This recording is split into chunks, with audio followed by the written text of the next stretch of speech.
Thank you so much, Nina.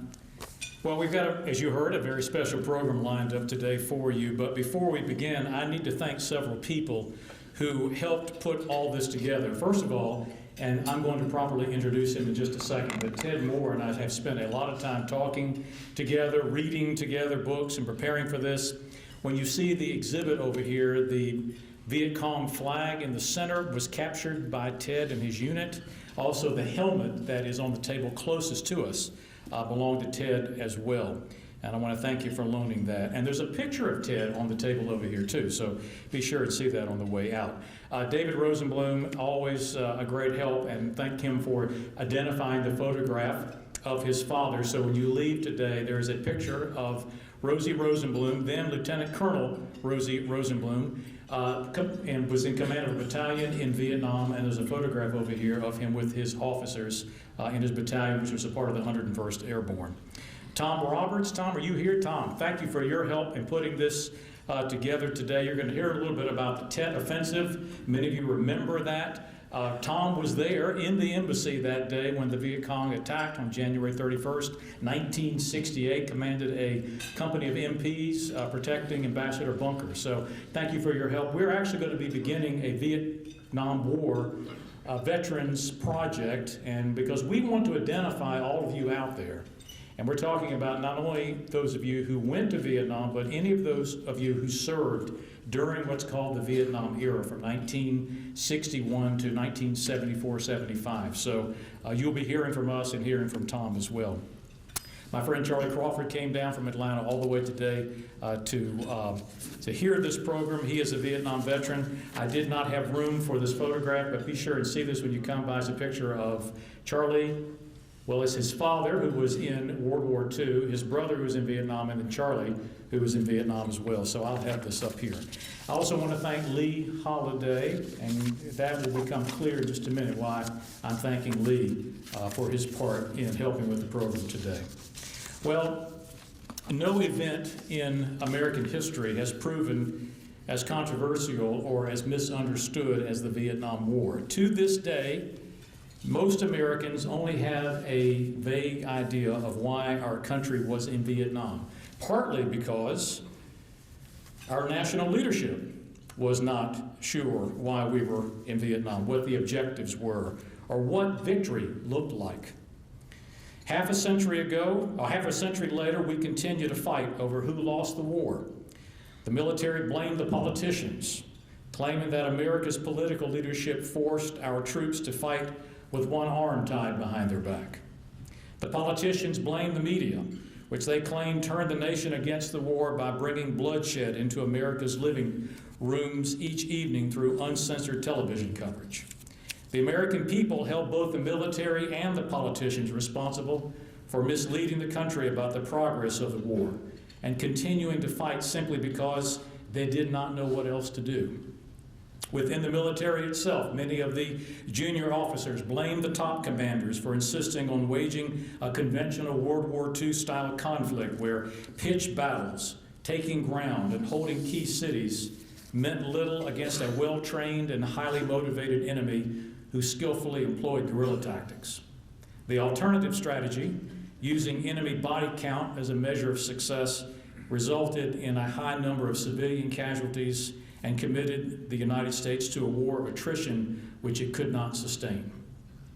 This finger-pointing, of course, ignores the fact that maybe the war was not winnable from the beginning, that the so-called domino theory, that if one country fell to communism, all would fall to communism, that maybe this domino theory was deeply flawed, that maybe America should never have committed troops to Vietnam in the first place. A few years ago, following a Rotary meeting during which we recognized our World War II veterans, Lee Holliday, Lee, where are you? I know I saw you over there. All right, Lee. Came up to me. He thanked me for the program that I had helped to organize, and he asked me a question, and I'll never forget it because it was the genesis of this project today. Todd, do you ever think we'll come to a time where we can recognize our Vietnam veterans in the same way as our World War II veterans? Well, for a moment, I was ashamed. Even though I knew better as a historian, I had allowed the outcome of the Vietnam War to dictate how I felt about recognizing the men and women who waged it. Because the war was a negative chapter in American history, I was blinded to the sacrifice and the courage of those who fought it. Although I was too young to serve, although a few of you asked me when I was in Nam, I was actually born in 1962. Thank you. Although I was too young to serve, I graduated from high school in 1980, 5 years after the fall of Saigon and 6 years after the draft ended. I was guilty, as those civilians who had earlier turned their back on the returning veterans, who called them baby killers, who spit on them, who directed their anger not at the government, but at the men who had borne the battle, who had shed their blood and who to this day bear the scars, emotionally as well as physically, of a war in which they did their duty just the same as warriors who came before and after them. Well, the young men who fought in Vietnam exhibited the same courage, the same selflessness, and made the same sacrifices as those in World War I and World War II in Korea. But because we did not prevail in that conflict, we as a society turned our backs on them. As one reporter wrote of the returning veteran, silently he is slipping through the back door of the nation which sent him to war. America wanted to forget Vietnam, and in forgetting, we forgot the veterans. Not only have we failed to honor them, to a large extent we have dishonored them, allowing the media, especially film, to turn them into emotionally damaged, drug-addicted, psychotic murderers. Indeed, the portrayal of them and the war was so bad for many years that many veterans could not get a job. Potential employers, influenced by the negative stereotypes, feared the vets were ticking time bombs, harboring a deep anger that would eventually cause them to snap. As a result, many veterans simply stopped telling anyone they had served in Vietnam. It was the only way that they could get on with their lives and integrate back into society. Well, it's been 50 years since the Tet Offensive, that turning point in the Vietnam War, January 31st, 1968. But it is time for us as a nation to begin to have a conversation about Vietnam. What it meant then, but especially what it means now. Why and how did it happen? What were the results? What are the lessons we need to learn? We do not expect to have all the answers, but we hope that what we do today will at least begin a process of healing and understanding that is long overdue. Most important of all, those who served their country when it called must find pride in that service. We who did not serve are an indispensable part of that process. Our nation must at long last honor the Vietnam veteran. Now, I hasten to add that this does not mean that we want to glorify that war or any war. One positive lesson that resulted from Vietnam, and one that has helped us to grow as a nation, is that today we have learned to separate the warrior from the war. No matter what our personal opinion may be about an armed conflict, we do not blame our soldiers for the conduct of the government. But as we go out of our way to honor our servicemen and women, to show them that we support them, and we should do that, let us be careful that we do not swing too far in the opposite direction. War is a nasty, brutish, painful, wasteful experience, and Vietnam was especially so. If we truly support our troops, we need to be very careful in how readily we expend their blood.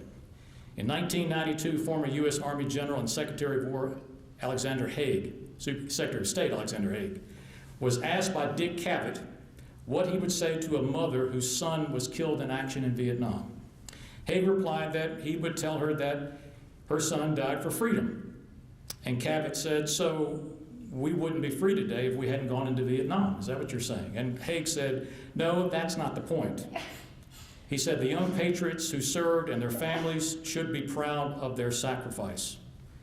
And then he quickly added, this is the part I thought was most interesting, what we have to do as a people, he said, is dedicate ourselves to not putting into positions of political power unqualified men and women who get us into these difficult situations and then don't have the courage to get us out.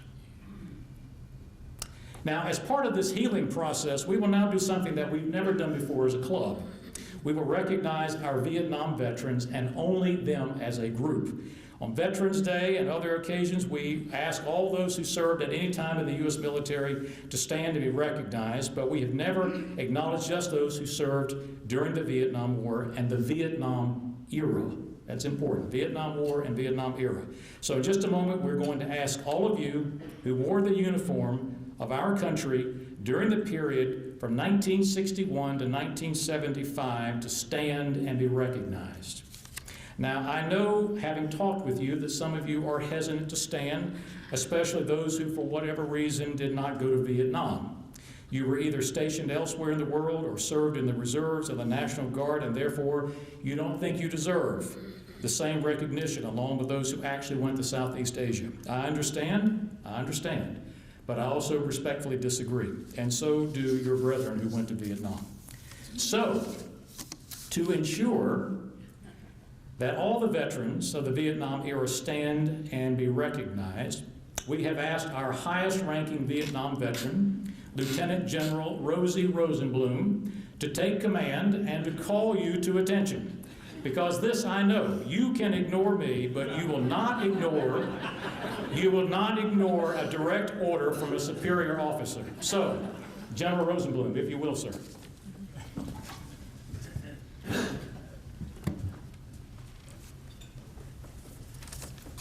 First, let me promise you I won't speak as long as that guy. Secondly, if you look at that picture over there, the guy in the middle, who's the shortest one with hair, is me. But what's not in that picture, and it's so important, is all the soldiers that had the opportunity to be their commander.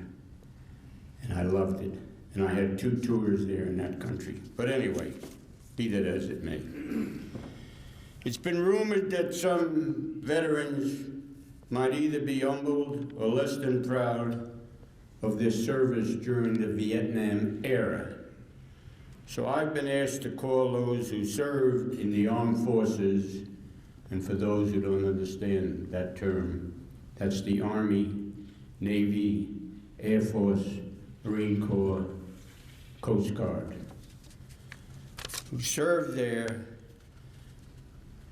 and served there in the armed services from 1961 to 75 in Vietnam or anywhere else in this country or in the world.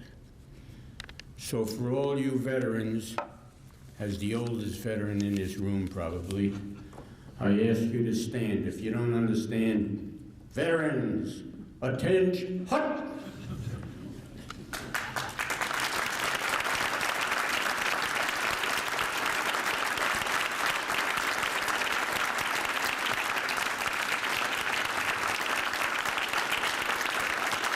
Thank you. Thank you.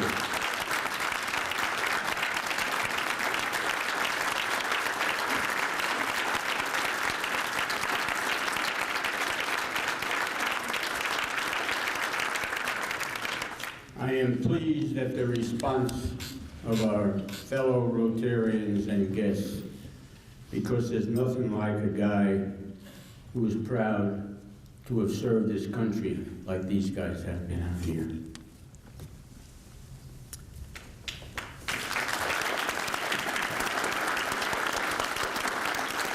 Thank you, Rosie, and thank all of you for your service. And I'm saying that from the perspective of someone who's read a lot about this and understands exactly, to some extent, what you went through. Well, to help us gain an even deeper understanding of the Vietnam War, we are honored to have with us today someone who is uniquely qualified for that task because he was there. Dr. William T. Ted Moore grew up in Norfolk, Virginia, and holds a PhD in finance and statistics from Virginia Tech. During his long and distinguished academic career, he served as a college professor, edited in an academic journal, wrote 2 books and dozens of articles and essays, won numerous awards for his teaching, and served in various capacities as a college administrator, including tours of duty as provost at the University of South Carolina and Georgia Southern University. He and his lovely and talented wife, Linda moved to Savannah less than 10 years ago, and they have helped transform the city through their generosity and service on numerous nonprofit boards such as the Telfair, the Philharmonic, Bethesda, and Ossabaw Island Foundation. From 1968 to 1977, Ted served in the United States Army. That's what that photograph, you'll see that over there. That was taken in 1968. He served as an infantry platoon leader in an airborne division, a senior advisor for a South Vietnamese infantry battalion, a company commander, a staff officer, and an ROTC professor. He retired from the U.S. Army Reserve with the rank of major. Among his numerous decorations are 2 Bronze Star medals, the Meritorious Service Medal, 2 Air Medals, 3 Army commendations, 2 for valor and 1 for merit, the Vietnam Campaign Medal, the Vietnam Service Medal with 5 campaign stars, 2 Vietnam Gallantry Crosses, the Combat Infantryman's Badge, and 2 Purple Hearts. We are honored to have him with us today to share some of his thoughts about the Vietnam War and its legacy. Please join me in welcoming my friend and a true American hero, Dr. Ted Moore.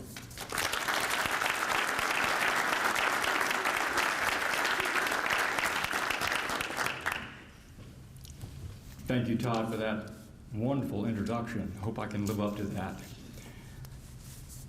And hello, fellow Rotarians. So glad to see you, so many wonderful friends in the audience. And I'd like for you to ask you to take a minute, go down memory lane, and see if you remember these words from a popular song in the 1960s. There's something happening here, and what it is ain't exactly clear. There's a man with a gun over there telling me I got to beware. Just out of curiosity, how many of you remember that song? Stephen Stills, Buffalo Springfield. Thank you, Charlie. I was going to ask you and hope trick you what the group was who performed it. It was, in fact, Buffalo Springfield in 1967, and the name of the song was, what I hear you saying is, the name of the song was For What It's Worth. Good. I'm going to use that as a vehicle, if you will, to sort of to sketch a few ideas about Vietnam-era veterans. What it is... Just a little bit. I'm a little bit shorter than you are. Is that better? Yes. Good. Thank you. What it is ain't exactly clear. To me, that's a very good metaphor for Vietnam, even though it's perhaps an understatement. And of course, it's very fitting that today, our intent, and I want to thank Todd for this initiative, is to acknowledge and salute and thank all veterans of the Vietnam era. That's very important. My words were shaped, as Todd said, by some experience on what we call the Mekong Delta in 68 and 69, and about 15 months or so over there. But I want to tell you today is not about war stories, and it's not a lecture. I've done some of that before. It's a conversation, and it's about all of us in this room. Many months ago, Todd anticipated that the 50th anniversary of the Tet Offensive could be an appropriate and fitting occasion to honor Vietnam-era veterans. And then it occurred to me in the last several days, and as I look out in this room, I see a number of people who are probably not much past age 50, that some of you may not know what the Tet Offensive was. So I'd like to take just a couple of minutes and share that with you and sketch that. So what is this event that we call Tet for short? The full name is Tet Nguyen Dan. Tet for short. That means Feast of the Morning of the First Day. And it's the beginning of the Lunar New Year. It is February 16th this year, and was January 30th in 1968. And that day marked the beginning of a pivotal change in the war. A war that up to that point had claimed 16,000 Americans and would ultimately claim over 58,000, plus over 1.5 million Vietnamese. Shocking, isn't it? So you may know that the popular leader of North Vietnam was Ho Chi Minh.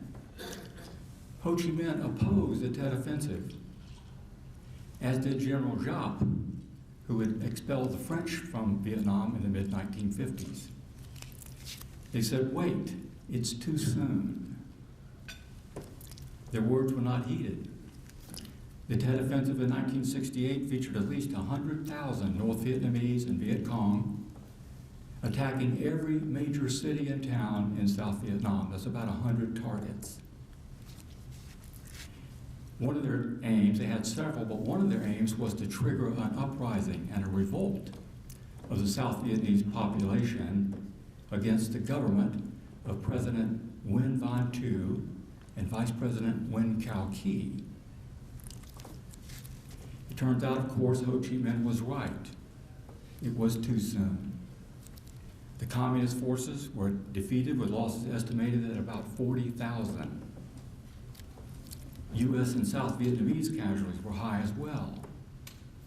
Over 1,500 Americans died, nearly 3,000 South Vietnamese troops died, and between 2,000 and 3,000 civilians were murdered by the Viet Cong and North Vietnamese.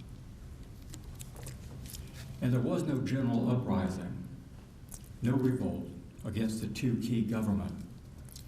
Not because they were popular, hardly, but because the alternative was deemed to be far worse. Both sides had something very much in common, namely surprise. The North Vietnamese were surprised by the defeat, and the U.S. and its allies were surprised by the attack itself. It's been characterized, ironically, as a tactical defeat, yet a strategic victory for the North, because after all, it did see a major policy shift on the part of the United States. We went from trying to win a war to trying to get out of it.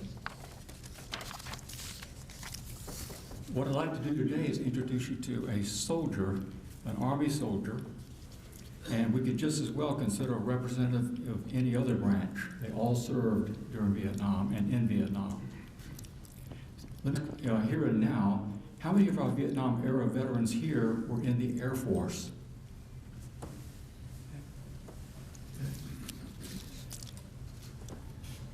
How many were in the Coast Guard? That's a small branch, we realize.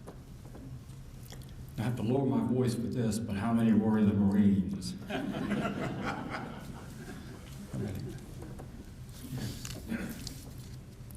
Have I left out one? How many of you were in the Army? Yeah. It seems there's some other branch I may be overlooking. Oh yes, the Navy. Thank you very much. Today, let's stay with the Army. And this soldier could have been an artilleryman. He could have been a medic, a supply specialist, a military policeman, a helicopter pilot, a mechanic, or maybe she was a nurse in a field hospital. You may know that nearly 8,000 women served in Vietnam. 8 died there, one of whom was killed in action, an Army nurse.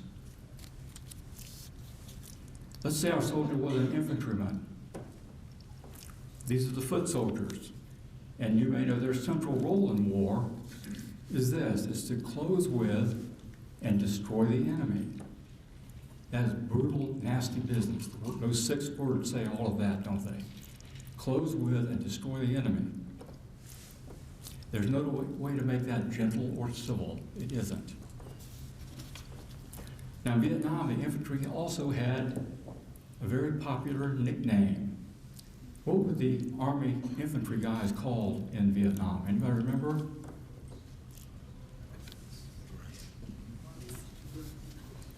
Are you afraid to say it? You won't insult us. We were grunts. Grunts. Hardly a very glamorous sounding title. But that's okay. In World War II, the Army infantry had a different nickname. What was that? Dog face. Dog faces. Okay. Grunt. Dog face. Not sure I can say which is less flattering. But they're both born with immense pride. Now, it may surprise some to learn that the young men who served there talked about some pretty deep things from time to time.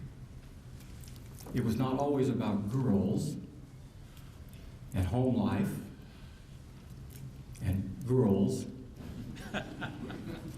and family. And did I mention girls? Home, to the soldiers of Vietnam, was known as the world. What will you do when you return to the world? And by the way, the world was defined as any place on earth not Vietnam. So let's call our soldier Johnny. When he returns home, he does exactly what comes naturally, what he's thought and dreamed and talked about for months. He calls Susie for a date, dinner and a movie, just like old times. He takes his old job at the hardware store, goes fishing with his kid brother,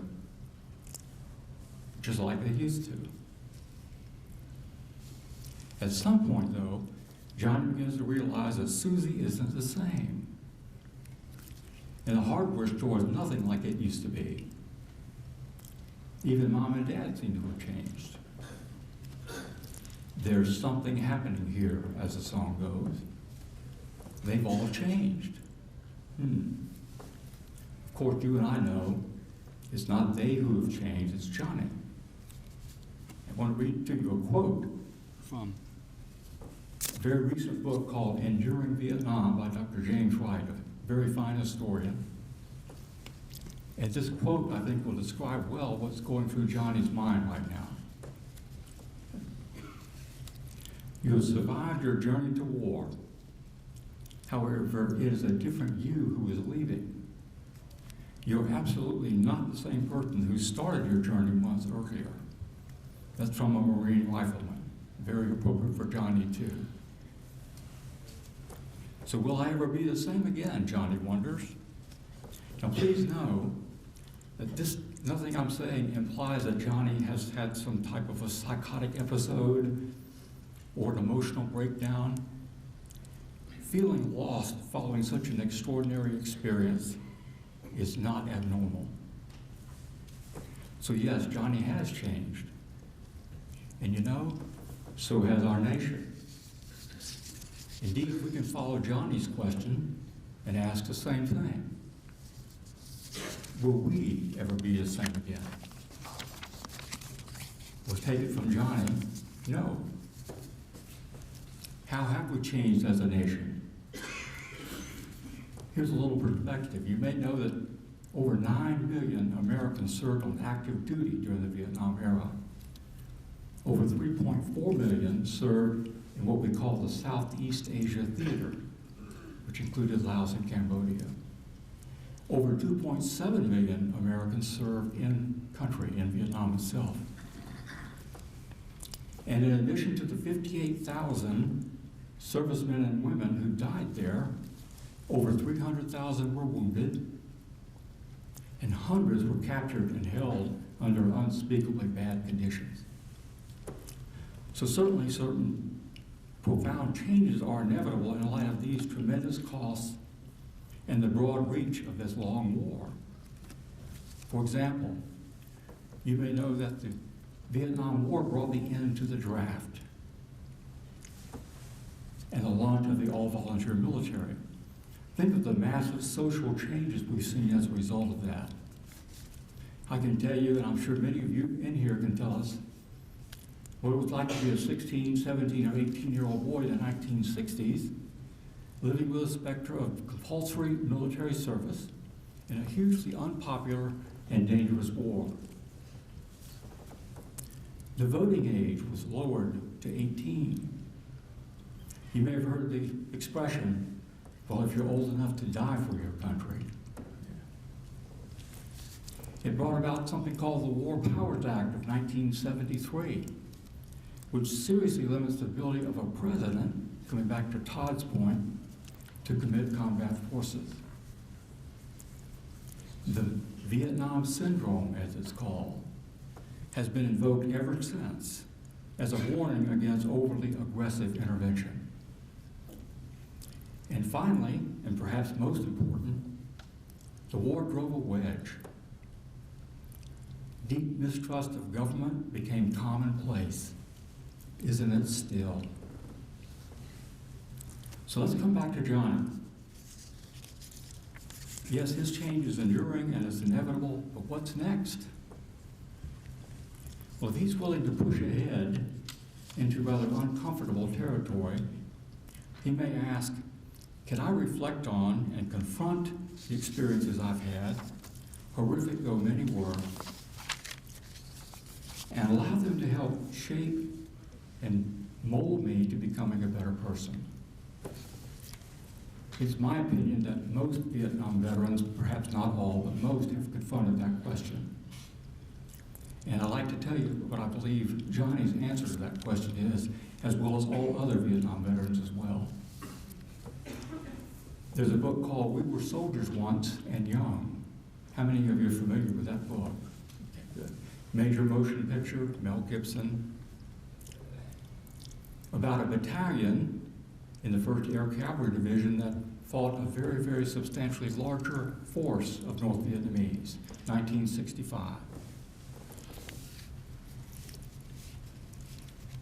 The appendix to the book contains what happened, basically the chronicles of what each of the survivors had done after the war and after the Army. It is heartening to see that the vast majority had turned their lives into something worthwhile. They finished school, they got graduate and professional degrees, they started businesses, they raised families, and they became community leaders. And I suspect I'm referring to virtually all the experiences in this room right now. All of you did that. Something in them drove them to be better men. And I think it had much to do with their experience in the rice paddies and the jungles and the skies of Vietnam. As Todd said, they emerged with scars, physical and mental, but most, if not all, most eventually allowed the wounds to scab over as they pursued life. I'd like to share with you a few observations about Vietnam veterans and what we became. We got educated. 2/3 of us used the GI Bill of Rights to further our education. I used every dollar. We went to work. As of the 1980s, unemployment among Vietnam veterans was significantly lower than among non-veterans in the same age cohort. Is that surprising? And our median income was about 18% higher than that of the non-veteran age group. We behaved ourselves, contrary to the stereotypes. Drug use is no more prevalent among Vietnam veterans than it is others in the same age group. How different that is from the stereotypes. Vietnam veterans are not overly represented in the prison population, they're underrepresented. 97% of us received honorable discharges. We adjusted for the most part. The Veterans Administration estimates that about 85% of Vietnam veterans have had a successful transition into civilian life. Now, some might call that a victory, but that 15% is really troubling. Casualties persisted even after the war. Some 75,000 came back with severe, life-changing disabilities.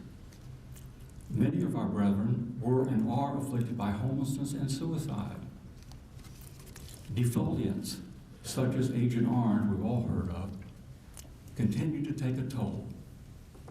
And we still list over 1,600 missing and unaccounted for. We were not well received when we returned to the United States. When I read this again after writing it a few weeks ago, I laughed because I'm thinking that's quite an understatement. Not well received. Well, we were portrayed as drug-crazed time bombs, basically. And how absurd that is, and how unfair. And it persisted for some time.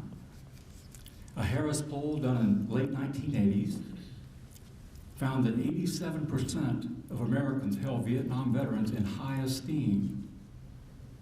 Only 87%. What's wrong with that other 13%? And finally, after the war, we came home, we went silent. And in view of the reception, who could blame us? Many of us came back to the world and made a tacit deal with our civilian friends. We ain't talking and you ain't listening. We went to ground and listened patiently as some who knew nothing spoke as if they knew everything. Does that sound familiar? 50 years. As Todd mentioned, that's long enough for much of the emotion to have subsided, but not so long that we've lost all the eyewitnesses to the war, witness this room. And I don't think it's an accident that now we're seeing some notable developments on trying to understand the war better. There was Ken Burns' 10-part TV series many of you probably possibly saw. And he wrote this rather massive book with Jeffrey Ward. Very authoritative, very well researched and documented. Yet there are those who were in Vietnam who take issue with some of the points. That's understandable.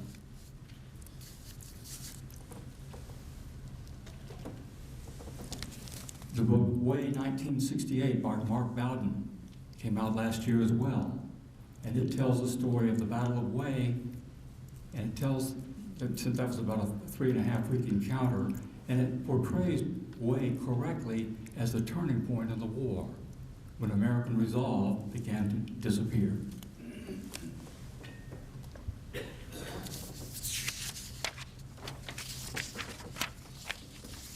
So here we are today, a half-century later. It seems like a long time. Sounds like a long time, but in some ways it was yesterday. Some of us are gray now. And we lack some of that youthful vigor of days past. We still don't talk much, and that's okay. As in all wars, we struggled, and we bled, and we came back changed. But we did what was asked, and much more. We did all that was asked. So we are proud, and we're standing tall. So, on behalf of Todd and myself, we want to salute all the Vietnam era veterans in this room.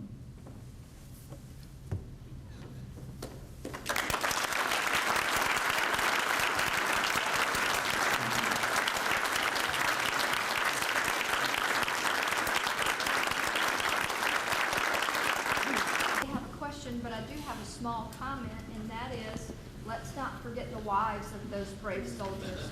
Since their parents most have passed, let's not forget the ones who wrung their hands in front of the TV sets. Very good.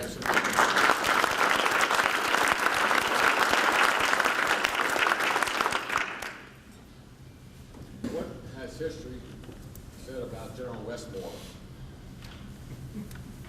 Good, bad, or Some of the same things were said during the Vietnam War. History. but it's happened after the Vietnam War. I want to know. He does not look upon him as a good leader, or what? A political person, or what? You want to try to take that? Thanks, Todd. You take the point, Ted. I think when General Abrams took over in the middle of 1968, after General Westmoreland was returned to the States as Chief of Staff of the Army, we saw a fairly substantial change in the approach to the war, and I think it was a healthier one. We went from search and destroy to more toward trying to win hearts and minds, which was the key to winning the war from the very beginning. That's just my opinion. Thank you. Any other questions?